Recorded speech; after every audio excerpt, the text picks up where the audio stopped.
Hey everybody, happy Friday. Cheers to Friday, folks. Thanks for joining us for a brief and somewhat early Friday evening chat. We're on our way to the Cutwater tasting room to meet some friends for dinner, but we wanted to pop by real quick, so here we are. Here we are. All right, we're going to talk about the market for 1 minute, then we have a personal announcement, and then we have some other fun San Diego stuff to talk about. A personal announcement tonight on a very special episode of TGIF San Diego. Okay, let's see. Let's move to the slide where you talk about the market for 1 minute. Are you ready? Let's do it. Okay, and go. Okay, so this week in San Diego real estate, the number of homes for sale, otherwise known as inventory, continued its 6-week-long plateau. And that is because new listings have declined for the last 2 weeks in a row, and pending sales were up for a couple of weeks, slightly down, but definitely the separation between new listings and pending sales is closing slightly, plateauing this number here. And then we have 8.9% of the active inventory with price reductions over the last 7 days. Interest rates are basically stable again at 6.72 for the 7-day average. And of course, this is what's driving the market. And you know, as long as new listings and pending sales keep getting closer together, prices are going to stay pretty stable. If this starts going up again, we may see more softening in prices. All right, that was about half a second over, but that's okay. Well, we'll give me the hook. Yeah, we're done. Okay, so let's move on. Are you ready to do a personal announcement? Yes. Okay. Let's do a personal announcement. Do this. All right. So, would you like to? You'll do the personal announcement, yeah? Sure. Okay. Sure. Let's see. That's not right. Okay. Get rid of the Go time. ahead. Okay. Here, I'll put us over here. All right. You can have the mouse too. Thank you. You're welcome. So, Deva and I have moved our real estate practice to Realty One Group Pacific, and so no longer are we with Compass. Nothing wrong with Compass, and nothing bad to say about Compass. We just felt that Realty One provided us a platform that would enable us to be more flexible and better serve our clients and ensure that all of our listings are on every public website going forward, as there's some question about what's going on with Compass and Zillow. You can look into that for yourselves if you want to. We're not going to get into that, but for many reasons we've done this, but the main reason is that we have more flexibility to run our business the way we want and market our listings the way we feel best serves our clients. Yes, thank you. You're welcome. Well, okay, so much for me making the announcement. No, you made the announcement. I just added some additional flavor, a little more flavor. I added some more context. Sprinkled some more context on there. That's fine. Yes, so Realty One Group Pacific, that's our new home, and we have actually known the people in leadership and ownership at this brokerage for many, many years. Many of them are the same folks that we used to work with at Century 21 Award. So it feels like coming home to family and friends, and we are sure happy to be there. Getting the old gang back together. All right, let's move on to other new stuff. The new terminal at the airport is about to open September. Yes, T1. Yes. That somehow makes me think of the Terminator, but it's not. Well, yes. Not the Terminator. You go ahead with that up there. I have a. Oh, okay. Well, I didn't. I just put this up for a backdrop. Oh. You were in a meeting. Who were you? You went to a meeting about the airport. Well, because I'm a community planning board chairperson, I go to the community planners committee once a month, which is all the community planning board chair people in San Diego. And the airport commission came and gave us a presentation on the new terminal and all of the stuff that it would have. So it was, interesting. San Diego International Airport, regardless of what you do with the terminals and how much parking you add, still only has the one runway and will probably never have more than the one runway unless they can figure out how to stack one runway on top of another and land planes underneath it. I don't think that's going to happen. So the capacity for aircraft is really fixed. However, with the expansion of Terminal 1 and the new features, supposedly they're going to be able to process the number of passengers that come every year more efficiently and more quickly. So Well, good. Yes. It looks like they're having an open house on Sunday, September 14th. Wow. Okay. I might want to drop into that. Drop in anytime to take a self-guided tour. So they were telling you about some of the restaurants that are going to be there. It sounds Yes. like there's going to be some pretty cool stuff there. Yeah. I'm going to talk about one thing, and then you can talk about the other inside information that you have. Okay. But Tony Hawk, Ooh. he's been trying to open this Chicken Hawk place in Encinitas for a while, and it seems like they've been plagued by delays and setbacks. But now he's also, hopefully this will be a more successful venture, but opening a new culinary concept at the airport this fall. Novecientos Grados, Spanish for 900 degrees, a nod to Hawk's iconic aerial spin. Urban aesthetics of skate culture and bold flavors of modern Mexican cuisine. Wow, Tony Hawk. I remember when I was 14 years old and skateboarding was just huge. If you had the Powell Peralta Tony Hawk model skateboard, you were loving life. Well, it sounds like he's going to have a nice restaurant, open kitchen kind of thing, fire and flavor, floor-to-ceiling windows with tarmac views. Wow. Vibrant patio overlooking the skyline. Yes. And of course, another thing that'll be in the new Terminal 1 is a cutwater establishment. And you know we like them because we're Yes. on our way there right Yes, after we this. are on our way there tonight. And San Diego International Airport is the only airport I've ever been in where I have found those cocktails in the cans available at the terminal. And you know what? If you're getting on a flight sometimes and you got a lot of stuff going on. Some relatives with you. Some relatives, that might be stressing you out, or just the fact that you might be stressed out because you're getting on an airplane. And You've just been frisked and made to take your shoes off Right. and had someone take you into the extra special room where they pat you down. And yeah, they give you a nice little massage. Yeah, well, cracking open one of those cutwater cocktails and getting that in you before you get on that plane is just one, though. Just one. You don't want to be disorderly on an airplane, but comfortable. Doesn't matter what time it is at the airport either, because the airport is timeless. There's all different kinds of time zones and people from different places. So. Who can say what time it really is? Yeah. Also, even just getting on any airplane now is bound to stress you out, just given there's so much aviation news these days. Every little thing that happens in aviation now is national news. And everybody thinks, what's going on with airplanes? Or, there's really no less safe or no more accidents and incidents than there ever were. It's just that like every single one is reported now. And all these YouTube pilots, people listen to them and Look at that. Oh, I accidentally just spoiler alerted the next thing, but go ahead. I didn't see it. Oh. Everybody thinks they're an aviation expert now, but I really, I don't want to say I'm an expert, but I'm up there. You know more than most folks. I know some stuff Most about average folks. aviation because I have previously had a pilot's license and also been interested in researching aviation accidents and incidents for most of my whole life, really. It's a strange hobby, but ChatGPT says it's okay. Okay, well, if it's okay with them, it's okay with me. Yeah, all right, let's continue. Let's talk about sandwiches. Ooh, I love sandwiches. Love a sando. Oh man, it's one of my favorite foods. Yelp has put out the list of the best sandwich shops in the nation based on their your reviews. Yeah. We haven't even finished a drink No, I've yet. had a quarter of a drink, but that wasn't why I was tongue-tied. It just happens sometimes. So anyway, there's a couple spots that are in San Diego. Now I'm just going to kind of flip past the preamble here. Number one, Frankie's Deli Warehouse in Florida. Hialeah, Right, Florida. okay. What is? I wonder if it's a Cuban sando or. Classic deli sub sandwiches. Miami spot.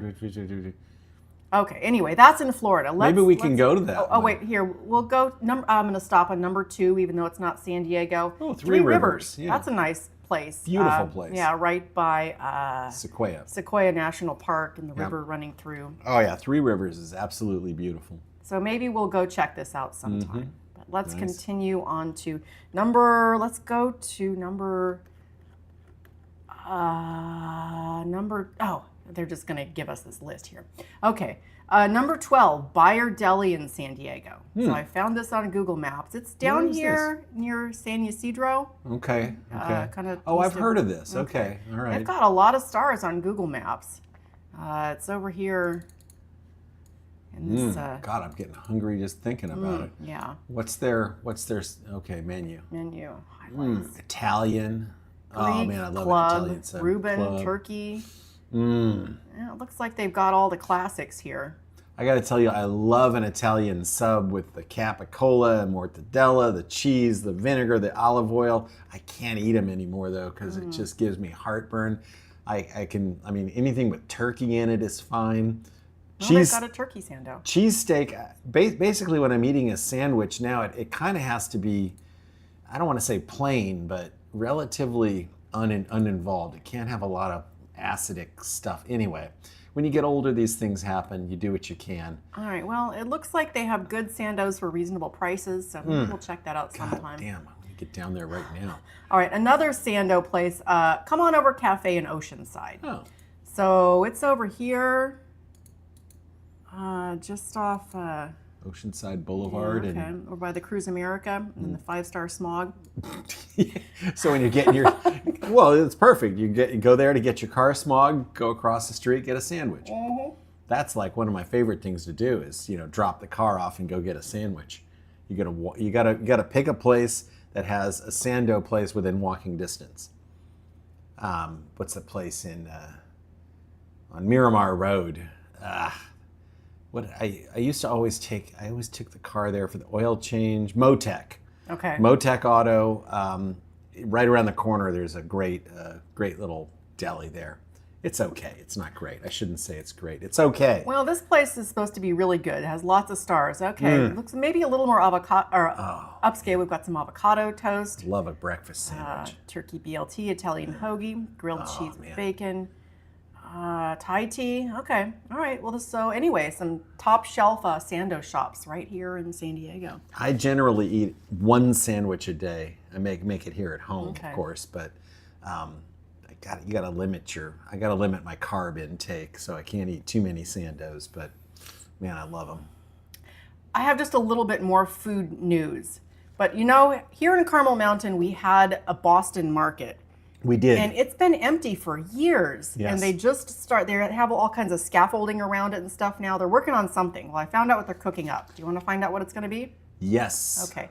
It's going to be an Ono Hawaiian barbecue. Ow. Which I've never eaten at one of these. I don't know. Yeah, It's all right. chain sort of a thing. Well, there's nothing wrong with Hawaiian barbecue per se. We do. I mean, the thing about this, the reason I groaned, is because we have an L&L Hawaiian barbecue right across the street. That's exactly what the people on Reddit said. I found this out on Reddit, and I love the people of Reddit because they're cynical and jaded, and they get to the bottom of things in Right away. no nonsense manner. Right. So that was somebody's top comment, was that we already have a Hawaiian place in Carmel Mountain that nobody already goes to. So now we're going to have another one. Well, I've been to L&L a couple of times over the years, and the main reason I don't go there is because I just can't, do takeout food because it's not good for me.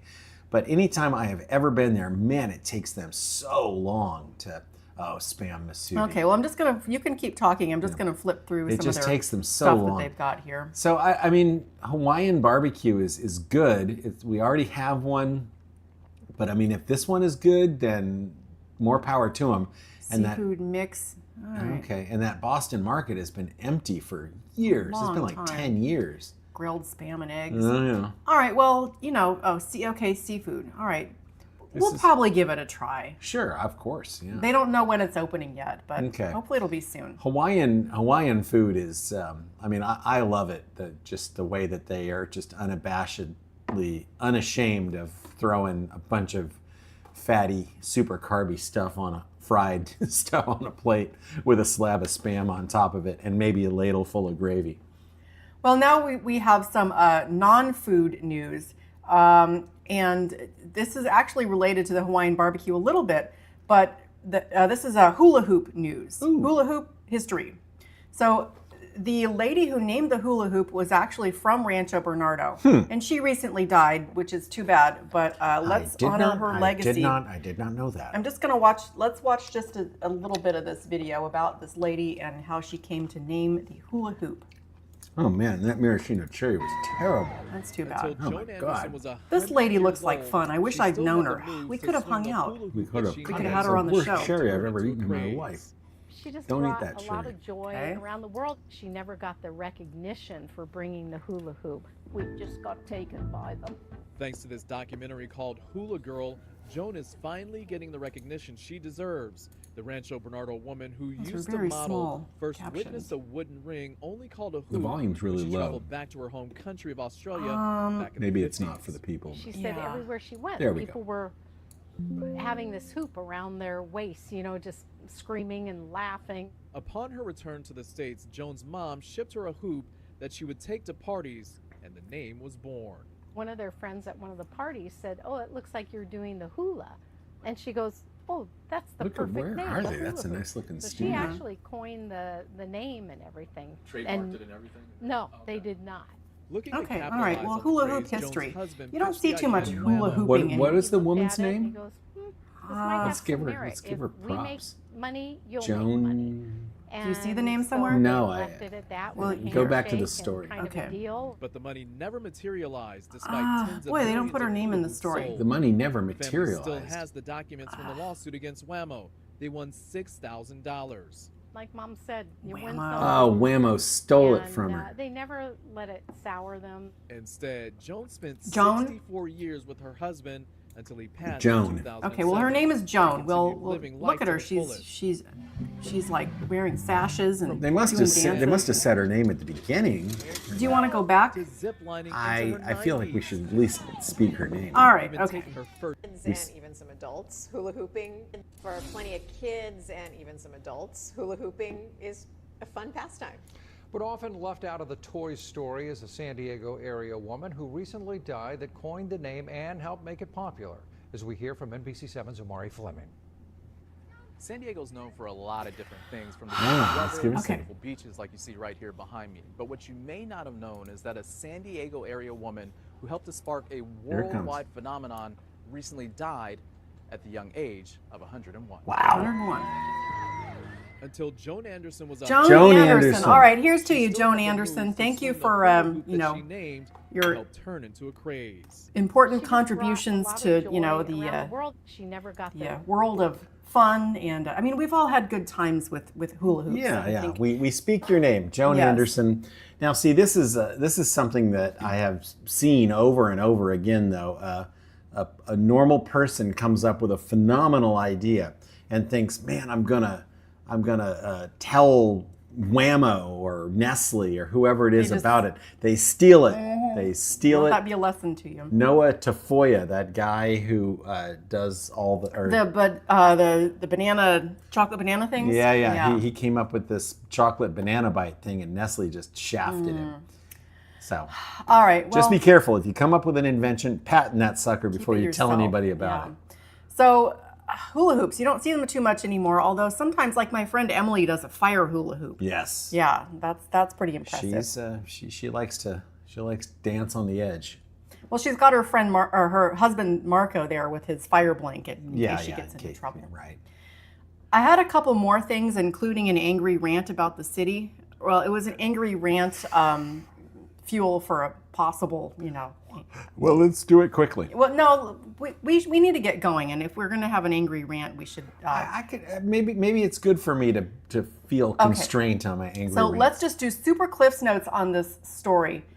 But okay, so some folks in Normal Heights, they are upset because some construction people have been using their neighborhood as a staging area for 10 years, and the city hasn't done anything. Oh. And they say there's noise all night long, 4 o'clock, 5 o'clock in the morning. That's awful. There's noise and lights shining into their kids' bedrooms in the middle of the night. Ah. And the city has some sort of, that's horrible. We're going to elevate it to senior staff or whatever. But it's been 10 years. So I'm just going to put this on in the background. I don't know that we need to. I mean, we have the same video basically of our neighborhood. I mean, does this look familiar? Yeah. So I mean, what happened to us this morning? Yeah, 6:30 this morning. There's a bulldozer, beep beep, running back here, and so I text the Lennar supervisor, "What's up? It's 6:30. Why are they? What's going on?" "Oh man, you're right. I'll shut it down immediately, and we're sorry. I'll tell what did they call it? I'll tell our partners, or I'll remind our partners about the start time. It's like, you guys are a construction company, and anybody you hire is also in construction and knows that These are the basics, folks. Yeah, cities have noise ordinances, and you're not supposed to start until 7, and you're not supposed to, you have to stop after 7 p.m. And so they act like, oh, we'll remind them. It's like, you shouldn't have to remind them. You all have been in the community in our community, 5 years, and apparently these poor suckers have 10 years with this bullshit. Jesus. Man, oh man. Anyway. That's, the city is, I mean, I'm not going to use the F word, but the city is messed up. We definitely need some leadership changes, but... we need somebody to really come in and take the bull by the horns and just be a leader, stand up for people over corporations. That's the thing. Yes. We need to give the power back to the people. And for more than a decade now, the city has been working to wrest power from the people. First, they killed the park and rec boards, then the community planning groups. I don't want to get into too deep of a hole either, but they seem to be convincing some folks that they are working for the people, and these folks are, you know what I'm saying. Yes. No, they're tricking some folks into thinking that they're working for the folks when they're not working for the folks, they're working for the corporations. Well, it's called a straw man. Yes, right? Straw man. They use a certain political ideology to draw in people of a similar ideology to advance their cause, when their cause has nothing whatsoever to do with that particular ideology. Even though I might agree with that particular ideology. This guy. That guy looks I'm not scary. sure what he has to do with any of this, but here, let's move back to this. Even if you agree with that particular ideology that's being advanced by these politicians, they are using that as a straw man to fill their pockets with money and help developers screw over average people. And, somehow, some way, we've got to take Somebody's got to do something. Grassroots power back from these crazy, power-hungry, money-hungry politicians. But what happens when you get into politics? What happens when you get elected and elevate yourself to a position? You become one of these power-hungry, money-hungry people, and you can't please all the people all the time. So it's just it's a vicious cycle. And I wish I had the sort of Well, Marnie did ask you if you wanted to run for her council seat. But I don't think you have the time or the bandwidth to I don't want to be in that position. I would love to get in there and do something good, but at the same time, I just don't want to be in that position where half the people hate me and I'm getting tugged in a million different directions. And I'm pretty sure I'd sell out day one. That's just what I was going to say. I'm not sure you wouldn't sell out too. So yeah, I mean, what are you going to do? All right, but certainly they should not allow for 10 years, Come 10 on, years. folks. Come on. All right, well, this is a shame, but we're not going to solve it tonight, and our friends are waiting for us at the Cutwater. So yeah, we got to probably should get going. All right, everybody, thanks for joining us. We all hope you have a great weekend, and we'll see you next time. See you next time. Realty One Group.